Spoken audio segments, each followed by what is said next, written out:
Okay, today we are going to do momentum and collision. That is our 8th experiment. So all of you know about momentum, right? What is momentum? If I ask you, some of you will say, yeah, momentum is calculated as product of mass and velocity, right? Yes, in fact, we calculated momentum as the product of mass and velocity. But momentum is the quantity of motion, right? Momentum is the quantity. How much is the motion possessed by a body? The quantity of motion is called momentum.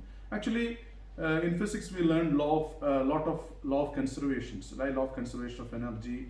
One among them is law of conservation of momentum. So today we are going to discuss about law of conservation of momentum, and for that we have today an experimental setup. Here we have two masses, and we are going to, we are going to move them. Then definitely they will collide, and we are going to evaluate their momentum at each moment, like the momentum of the system before collision and after the collision. These are the two instances we are going to study, and this is the report we are going to use. Of course, here you need to write the objective. You understand that our experimental objective is to verify law of conservation of momentum, and actually here we will look into the kinetic energy and momentum of the system. And yeah, this is the summary of the theory. Here you're supposed to write. Then there are a few questions you need to answer. This is closely related to momentum. Then this is the data table we are going to use. You can see here I'm asking for the initial and final velocities of these cards.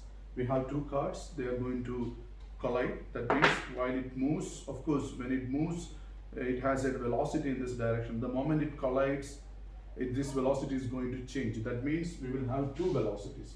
One is we call the initial velocity, and one is we call the final velocity. That means we are going to have two instants.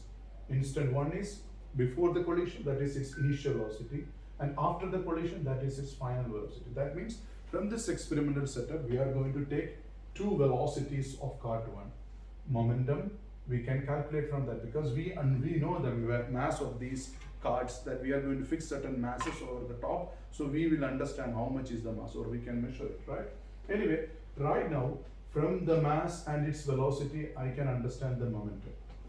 The same way, card 2, of course, the influence of the card 1, card 2's velocity is going to change, so that we will have the momentum of card 2. Then we are going to verify the law of conservation of momentum. In fact, when two bodies collides, that means when two bodies collides, you know that the force exerted by this mass on this mass, that means the force on this due to this is exactly equal to force on this object due to this. So during a collision, we know that they exert a force, and in fact these two forces are equal and opposite.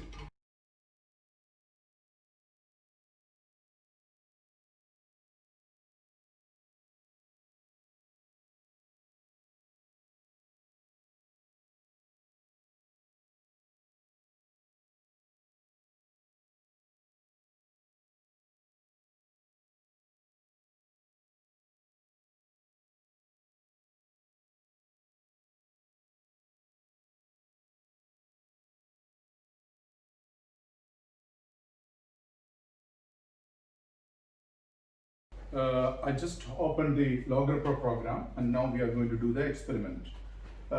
In this experiment, actually, you understand that we need the velocities of these objects in two instants. One is before the collision and one right after the collision. So I'm going to have the, I'm not using the position diagram, so I'm going to delete this. So I'm deleting the position diagram, and this is the velocity diagram. And if you look here, you can see here velocity 1 and velocity 2. That means here I have two sensors. This is motion detector 1, this is motion detector 2. And of course, if I move this, you can see the first thing you need to identify which is motion detector 2. So look at this. I'm just moving this. You can see that both of the detectors detected these motions, and you can see that the way it is a mirror, it's a reflection of this, right? So first thing what I'm going to do is, look here. Here I have the two cards. Here I have the cards. and I'm going to keep them in a certain way that it is going to collide elastically. Actually, it is a manipulation that we just manage. Here we are keeping two magnets. In fact, you know, when I move this, it collides this. But you know, you can see that there is no direct contact because there's two magnets here. So that's the way it is going to work as a elastic collision. And for this experiment, I have two masses. This is mass 1. I'm going to keep mass 1 on my left side and mass 2 is on my right side. And I'm going to consider the motion in this direction is positive and the motion in this direction is negative. So if this object moves in this direction, this object is going to recorded by the motion detector 2 and this object is going to record by the motion detector 1. And when this object moves, I'm going to show you one trial, and it's a special trial and we are not doing this in the experiment. Here we have two masses. You look here, we have two masses, they are equal. If these two masses are equal and if I run this, you can see that, you see, the velocity of the mass 1 is completely transferred to velocity of mass 2. That means, what did you notice? While it hits, complete velocity is transferred to this and this becomes rest. That means its initial velocity, look, it's once again, its initial velocity is 0. Cart 2 is initially at rest and cart 1 is going to collide and hit. What will happen? They exchange their velocity. It's a special case if these two masses are equal. You can see that, and in the case of elastic collision, it is going to exchange their velocity. So it is an elastic collision, you see, and today we are only doing elastic collision in our experiment. Now, you can see here the velocity 1. I mean, I can auto scale and you can see that the velocity 1, which is recorded by this red color, that is the first object. You see, this is the first velocity recorded. That means this is the one. And this is the second card that is recorded by this sensor. But we have an option because actually both the cards moves in this direction. So we have an option to change the direction of the card to. I mean, change the direction of the sensor to. How? I'll just show you, very simple. Go to this, you can see here there is an option to select the set of sensors. Here this is the motion detector 2, I'm going to reverse the direction. And look at this, if I just reverse the direction and if I'm going to do the same experiment one more time, you can see, look here, I'm going to start the program, just push and immediately I get. And what did I see here? Look at the velocities of both cards. It's almost within the error limit, it is almost the same, right? And here, if I auto scale, you can see it in a better way, right? See, both the cards have almost 0.4 or this is 0.3, this is 0.5, so it is almost, yeah. How can I read the velocity? Because in fact, I want the initial velocity of cart 1, V1 initial, this is V1 initial. And look in this picture, after the collision, the cart 1 becomes rest. So that means the V1 final of the cart 1 is 0. Is it? The red line, you look at the red line, at this moment the cart collide. At this moment I impart some velocity and that velocity is this much. How much it is? You can read it from here or I will show you how to read it from the computer program too. Okay, now what happens at this moment, the cart is moving with a certain velocity, that is V1 initial, and it hits the cart 2 which was at rest. You see the cart 2 which was at rest. And immediately what happens, it impart all its velocity to cart 2, right? Then it becomes rest.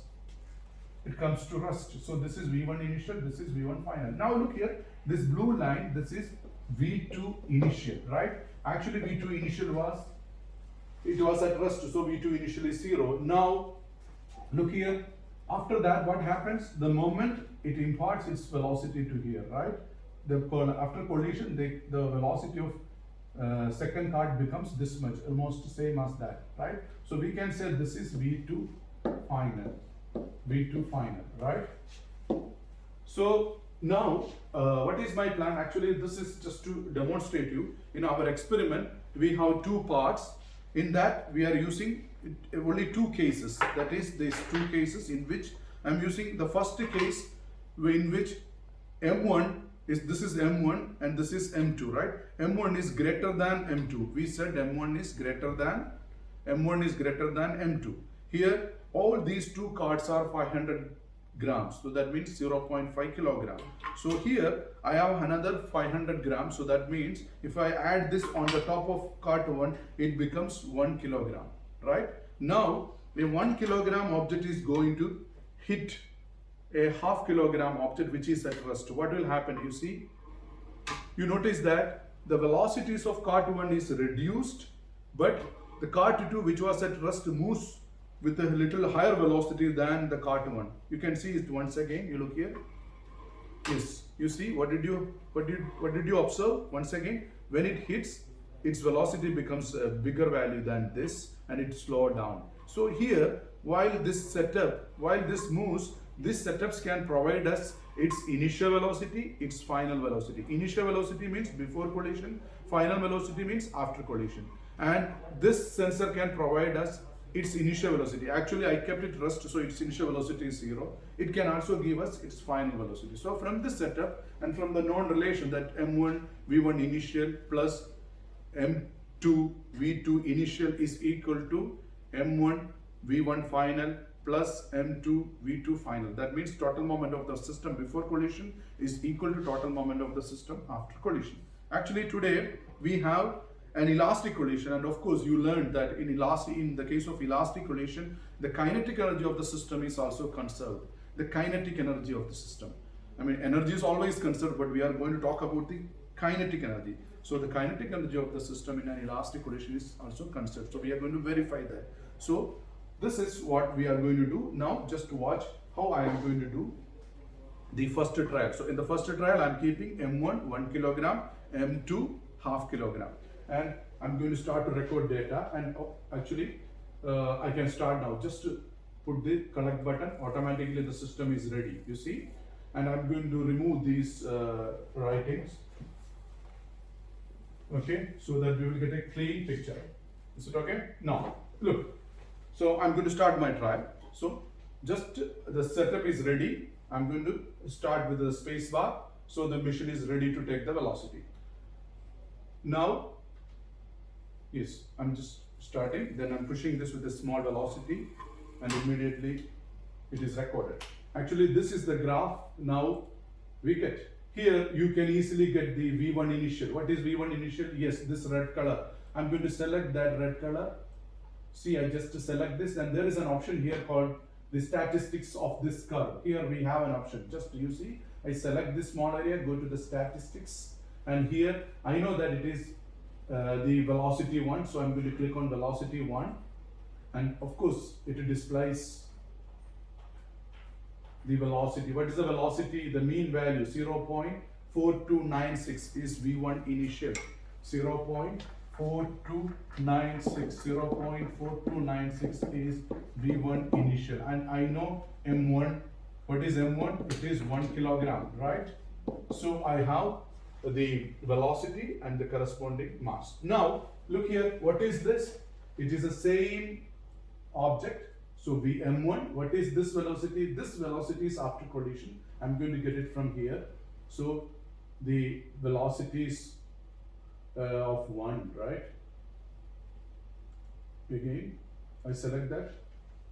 So I'm getting the velocity of that. You see, this is we call V1, the mean value of the velocity. So this is V1 final. V1 final. How much it is? 0.150. So I have M1 and it's V1 initial and V1 final. See, right now here you can see that the M2 in all our experiment we are keeping at rest. So V2 initial is 0, but V2 final I can select here and I can get it from here. So I just to show the second cart, latest velocity of cart 2. So here I have the V2 final. What is V2 final? Yes, the mean V2 final is V2 final. Here the mean value of the curve for V2 final is 0.5202 meter per second. So I have V1, V2 initial, that is 0. Also I have M2. M2 is half kilogram, 0.5 kilogram. So we have enough information. Now we can just prove the relation M1 V1 initial plus M2 V2 initial is equal to M1 V1 final plus M2 V2 final. So we are going to verify this relation from this data. So this is my first run, and I'm going to show you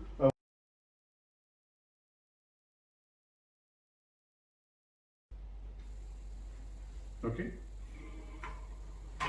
Yes, I got a very good trial run. You see, and here you can see this is the V1 initial, right? V1 initial just before collision is this. I'm going to get the statistics of that.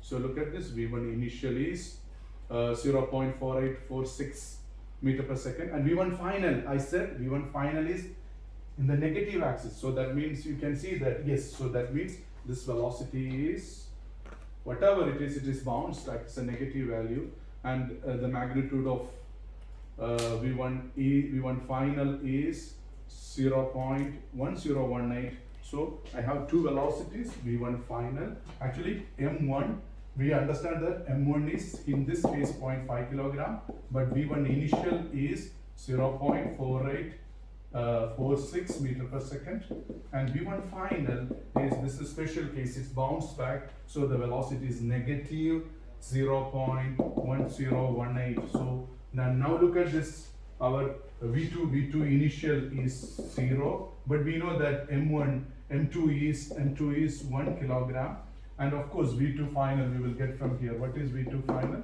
Yes, I'm going to select this. So I just select this, right? I select the right after the motion, and I'm going to have the statistics of latest velocity of V2. So this is my trial 2. Here I have the final velocity. V2 final is 0.246. Now from these two trials, we have all the enough information to complete our data analysis.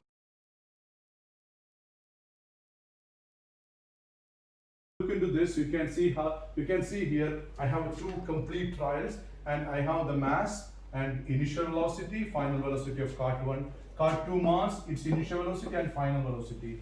Right now we are asking you to complete the momentum of the system. Momentum of the system, we are giving here two options. One is moment of the system before collision, and one is this for the moment of the system after collision. You will definitely see that both the momentum will be the same. And right now here, finally here I am asking you to do the collision, your conclusion, what happened is the result is okay or not. And final question, this is an important point that you need to answer.